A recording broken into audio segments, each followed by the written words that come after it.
بدر میں. لم یقتل ابو عبیدہ اباہ، لیکن ابو عبیدہ رضی اللہ عنہ نے یقیناً یعنی حقیقتاً تو اپنے باپ کو مارا، لیکن معنن کس کو مارا؟ ابو عبیدہ رضی اللہ عنہ نے اپنے باپ کو قتل نہیں کیا. انما قتل الشرک فی شخص ابی، انہوں نے تو شرک کا خاتمہ کیا ہے جو ان کی باپ کی شخصیت میں تھا. تو اللہ سبحانہ و تعالی نے ابو عبیدہ کی شان میں اور ان کے باپ کی شان میں قرآن کی آیت نازل فرمائی تو کہا، اللہ کا کلمہ بلند ہوا، لا تجد قوما یؤمنون باللہ والیوم الآخر یوادون من حاد اللہ ورسولہ ولو كانوا من آبائهم ولو كانوا آباءهم او ابناءهم او اخوانهم او عشیرتهم الى آخر الآیہ، کہ تم کسی قوم کو ایسا نہیں پاؤ گے اے محمد جو اللہ اور آخرت کے دن پر ایمان رکھتے ہوں کہ وہ ایسے لوگوں سے محبت کرے، وعدہ یوادی موادتاً محبت کرنا، کہ وہ ایسے لوگوں سے محبت کرے جن سے اللہ اور اس کے جو اللہ اور اس کے رسول سے دشمنی رکھتے ہیں. حاد یحاد محادتاً دشمنی رکھنا. ولو كانوا آباءهم، اگرچہ وہ ان کے باپ ہوں یا بیٹے ہوں یا بھائی ہوں یا ان کے خاندان والے ہوں، یہ وہ لوگ ہیں جن کے دلوں میں اللہ نے ایمان کو لکھ دیا ہے اور اپنی جانب سے روح کے ذریعے ایید ان کی مدد کی ہے، اور ان کو داخل کرے گا ایسے باغات میں جس کے نیچے سے نہریں جاری ہوں گی، وہ ہمیشہ ان میں رہیں گے، اللہ ان سے راضی، وہ اللہ سے راضی. اولئک حزب اللہ، یہ اللہ کا گروہ ہے، اللہ کی جماعت ہے، اللہ کی پارٹی ہے. سنو، اللہ کی پارٹی ہی کامیاب ہونے والی ہے. لم یکن ذلک عجیبا من ابی عبیدہ، اور یہ کوئی عجیب بات نہیں تھی ابو عبیدہ رضی اللہ عنہ کی جانب سے. فقد بلغ من قوت ایمانہ باللہ، تو وہ ایمان باللہ یعنی اللہ پر ایمان میں ان کی طاقت اور اس کے دین کی نصیحت اور محمد صلی اللہ علیہ وسلم کی امت پر امانت ان کی حد درجہ بڑھ گئی تھی. بلغ مبلغا، حد درجہ بڑھ گئی تھی. طمحت الیہ نفوس کبیرۃ عند اللہ، بڑے بڑے لوگ، نفوس کبیرہ بڑے بڑے لوگ اس کی لالچ کرتے ہیں اللہ کے نزدیک.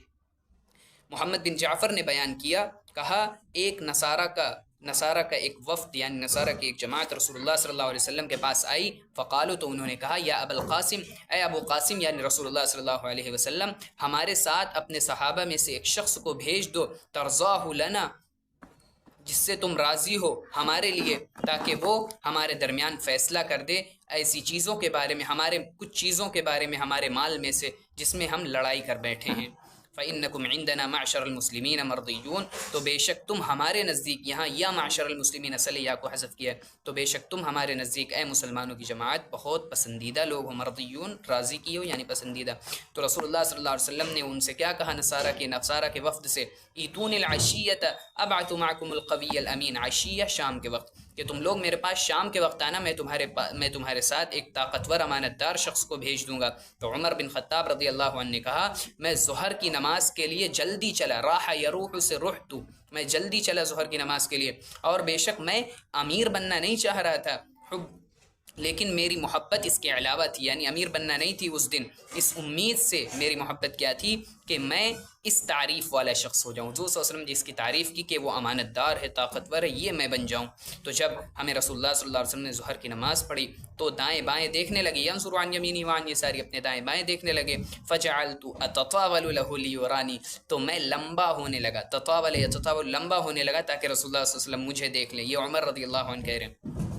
فلم یزل یقلب بصرہ فینا، تو رسول اللہ صلی اللہ علیہ وسلم مسلسل ہم میں نظر کو پلٹتے رہے، قلب یقلب، نظر کو دوڑانا، حتی رأى ابا عبیدہ بن الجراح، یہاں تک کہ حضور صلی اللہ علیہ وسلم نے ابو عبیدہ بن جراح رضی اللہ عنہ کو دیکھا. فدعاہ، ان کو بلایا اور کہا، اخرج معہم، ان کے ساتھ جاؤ، فقض بینہم بالحق، اور حق کے ساتھ ان کے درمیان فیصلہ کر دو جس میں یہ لوگ جھگڑا کر بیٹھے ہیں.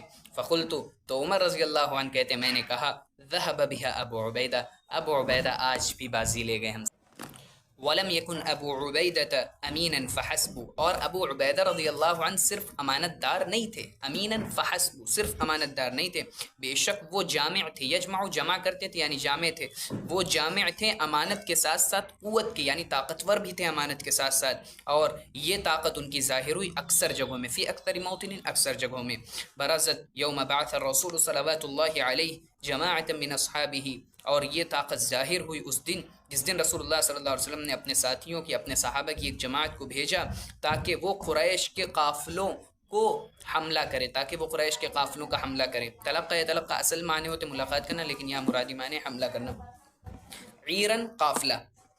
وَأَمَّرَ عَلَيْهِمْ أَبَا عُبَيْدَةَ، اور اس جماعت کا امیر ابو عبیدہ رضی اللہ عنہ کو بنایا. وَزَوَّدَهُمْ جِرَابًا مِّن تَمْرٍ، اور ان کو کھجور کی ایک تھیلی کھجور سے بھری ہوئی ایک تھیلی ان کے توشے میں حضور صلی اللہ علیہ وسلم نے دی. لم یجد لہم غیرہ، ابو عبیدہ ان مسلمان یعنی جو جماعت میں جو لوگ شریک تھے ان کے لیے اس کے علاوہ یعنی اس کھجور کی تھیلی کے علاوہ کوئی چیز ان کے پاس نہیں تھی. تو ابو عبیدہ رضی اللہ عنہ اپنے صحابہ میں سے آدمی کو دیتے تھے ہر روز ایک کھجور، صرف ایک کھجور ہر روز آدمی کو دیتے تھے. فیمسها الواحد، تو ان میں سے کوئی شخص یعنی ایک شخص جس کو بھی ملتی تھی وہ شخص اس کو چوس لیتا تھا. مس یمس، چوس لینا، جیسا کہ بچہ اپنی ماں کی پستان کو چوستا ہے. ثم یشرب علیہا ماء، پھر وہ اس پر پانی پی لیا کرتے تھے. فکانت تکفیہ یومہ الی اللیل، تو رات تک وہ ایک کھجور ان کے لیے کافی ہوا کرتی تھی. وفی یوم احد، اور احد کے دن جب مسلمانوں کو شکست ہو گئی، ہزم المسلمون، مسلمان شکست کر دیے گئے، اور مشرکین میں سے ایک پکارنے والا پکار رہا تھا دلونی علی محمد، مجھے محمد کا بتاؤ، مجھے محمد کا پتہ دو. تو ابو عبیدہ رضی اللہ عنہ ان 10 لوگوں میں سے ایک تھے، الذین احاطوا بالرسول، جنہوں نے رسول اللہ صلی اللہ علیہ وسلم کو گھیرے میں لیا ہوا تھا. لیذودوا عنہ، زاد یذود مانے ہٹانا، تاکہ وہ ان سے ہٹائیں اپنے سینوں کے ذریعے سے، تاکہ وہ ان سے ہٹائیں مشرکین کے نیزوں کو. فلما انتهت المعرکہ، جب جنگ ختم ہوئی تو رسول اللہ صلی اللہ علیہ وسلم کے 2 رباعی دانت ٹوٹ گئے تھے رسول اللہ صلی اللہ علیہ وسلم کے. وشج جبینہ، شج الجبین یعنی پیشانی زخم ہو گئی، اور رسول اللہ صلی اللہ علیہ وسلم کی پیشانی زخمی ہو گئی. وغارت فی وجنتہ حلقتان من حلق درع، وجنتن رخسار، اور ان کے رخسار میں 2 کڑیاں گھس گئیں ان کی زرہ کی کڑی کی، یعنی رسول اللہ صلی اللہ علیہ وسلم جو زرہ پہنے ہوئے تھے اسی زرہ کی کڑی، دو کڑی حضور صلی اللہ علیہ وسلم کے رخسار میں گھس گئی. تو صدیق اکبر رضی اللہ عنہ جلدی سے بڑھے، اقبلہ بڑھے، وہ ان دونوں کڑیوں کو نکالنا چاہ رہے تھے حضور صلی اللہ علیہ وسلم کے رخسار سے. فقال له ابو عبیدہ نے ان سے کہا میں تم کو اللہ کی قسم دلاتا ہوں ان تترک ذلک لی، کہ اس کام کو تم میرے لیے چھوڑ دو. تو انہوں نے اس کو چھوڑ دیا. تو ابو عبیدہ رضی اللہ عنہ اس بات سے ڈرے کہ اگر اپنے ہاتھ سے ان دونوں کڑیوں کو نکالیں گے کہ رسول اللہ صلی اللہ علیہ وسلم کو تکلیف ہوگی. فعض على اولاهما بثنیته عضا قویا محکما، تو انہوں نے نکالا، عض یعض مضبوطی سے پکڑا، تو انہوں نے اپنے آگے کے دونوں ثنایا دانتوں سے مضبوطی سے اس کو پکڑا نہیں، اپنے ثنایا دانت سے، اپنے پہلے ثنایا دانت سے اس کو مضبوطی سے پکڑا. عضا قویا، مضبوطی سے پکڑا، محکمن یعنی ایک دم محکم، یعنی مضبوطی کر لیں ہو جائے گا ترجمہ، مضبوطی سے پکڑا.